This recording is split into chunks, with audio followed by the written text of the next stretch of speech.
Edmonds School District, we're piloting, we piloted this year feeding students with no charge limit, with the intent of allowing students and avoiding overtly identifying students who maybe didn't have sufficient funds to pay for their meals. Yes, at this time a lot of the families, $71,000 of the student debt is to families that qualify at a paid status. So if those families do have financial need, they haven't reached out to anyone in their school system or the food and nutrition office to let us know, because if they do have financial need, we can connect with them and try to connect them with different resources. How do you keep people from taking advantage of this system?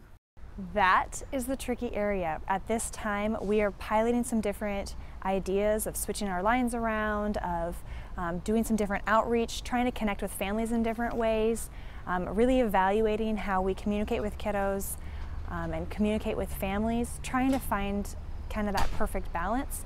And as our debt shows, we're still working towards what would be a better system for the future. And we're waiting for some guidance from OSPI on how to proceed with regulations as well. This food service debt does go into our fines at the end of the school year.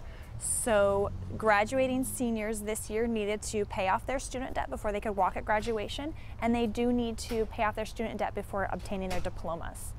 The fact that last year there was only $6,000 in debt, and now this year there's $96,000, what does that tell you about how effective the program is?